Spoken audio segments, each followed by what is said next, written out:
Interior का काम करते हैं और मेरे बड़े बेटे का नाम है प्रसन्ना। उसकी उम्र 15 है और वो 10वीं में है। जन्म से ही उसके बाएं कान में यहाँ इस जगह पर एक छेद जैसा था, एक होल जैसा।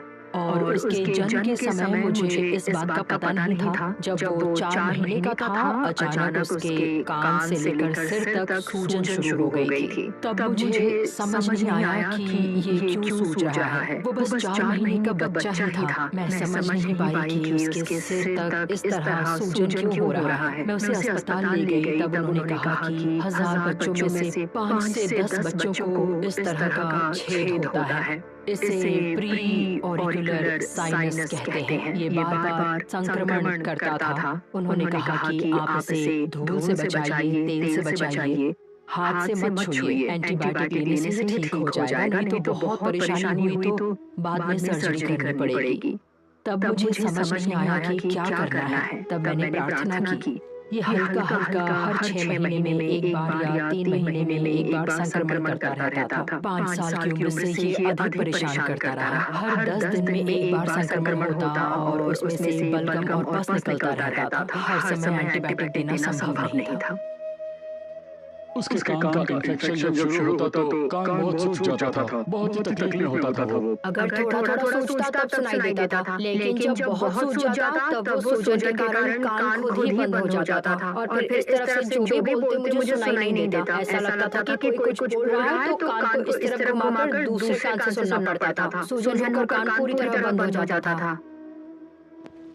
मैं बिल्कुल एक रोगी जैसा बन गया हूँ। ऐसे हमेशा मुझे क्यों होता है? ऐसा वो मन ही मन फील करने लगा था। और उसी समय में कोरोना लॉकडाउन के समय हम लोग आओ प्रार्थना करें कार्यक्रम देखते थे। तब मोहन सिंह लाजरस अंकल ने कहा कि आप लोग देश के लिए प्रार्थना कीजिए, परमेश्वर आपको संभालेंगे। और उसी समय एक दिन मैं, मेरी माँ और मेरे भाई सब उपवास कर रहे थे, देश के लिए प्रार्थना कर रहे थे। और उसी बीच यूं एक दिन सब लोगों ने मेरे लिए प्रार्थना की। प्रार्थना शुरू करने के बाद से ही हमने सोचा कि अब हमें दवा, ड्रेसिंग, कान साफ करने जैसी बातों के बारे में सोचना भी नहीं चाहिए। हमने कहा प्रभु के हाथ में हमने उसे सौंप दिया है। तब मैंने सारी दवाएं और सामान उठाकर फेंक दिया और विश्वास करना शुरू किया कि प्रभु के हाथ से मेरे बेटे को छुटकारा मिल चुका है। मैं लगातार प्रभु से प्रार्थना करती रही कि मेरे बेटे को पूर्ण चंगाई मिल जाए। कुछ दिन बाद लोगों ने पूछा उसके कान में सूजन है क्या, दर्द है क्या? तब मुझे समझ आया, हाँ इतने दिन से तो कुछ भी नहीं हुआ है। फिर माँ के कहने पर ही समझ आया कि मुझे ये समस्या थी, पर अब वो नहीं है। अब मेरा बेटा पूरी तरह से चंगा हो चुका है। उसके कान में जो घाव था उसका कोई निशान भी नहीं है। वो जगह पूरी तरह साफ और सामान्य हो चुकी है। जैसे एक सामान्य लड़का होता है, वैसे ही अब वो पूरी तरह से ठीक हो चुका है और अब उसे पूर्ण रूप से छुटकारा मिल चुका है। अब इस कान में ना ही पस है, ना सूजन है, कुछ नहीं है। अब मैं परमेश्वर की कृपा से अच्छा हूँ। जन्म से लेकर 13 वर्षों तक उसके कान की जो समस्या थी, उससे पूर्ण छुटकारा देने वाले परमेश्वर को कोटि-कोटि धन्यवाद।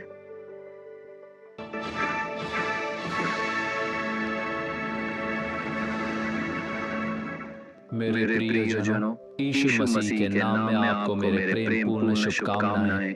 यीशु मसीह अद्भुत प्रभु है। वो हमें चमत्कार करके आनंदित करने वाले परमेश्वर है।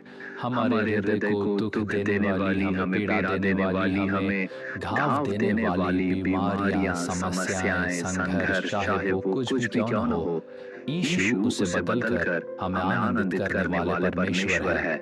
इसी कारण वो चमत्कार करते हैं। उनके चमत्कार करने के कई प्रकार हैं। कुछ को उन्होंने छूकर चंगा किया, कुछ को उन्होंने एक शब्द कहकर चंगाई प्रदान की, कुछ ने उन्हें छूकर चंगाई पाई और चमत्कार प्राप्त किया।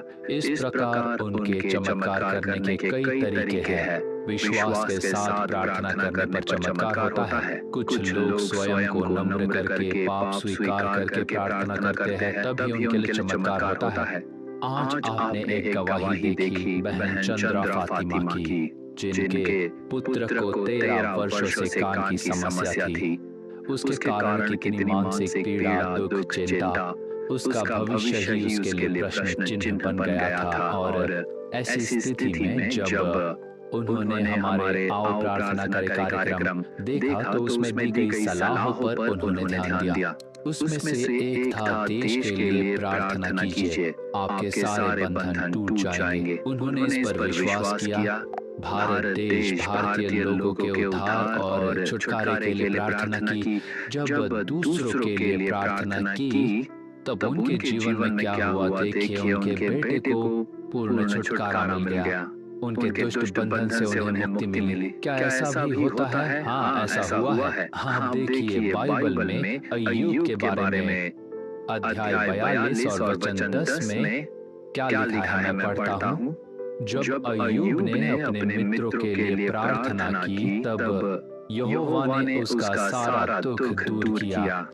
अब अय्यूब किस बात से दुखी थे? बीमारी के कारण उसका शरीर फोड़े और फुंसियों से भर गया था। त्वचा रोग, उसकी त्वचा फट गई थी, उसमें से पस और खून निकलता था।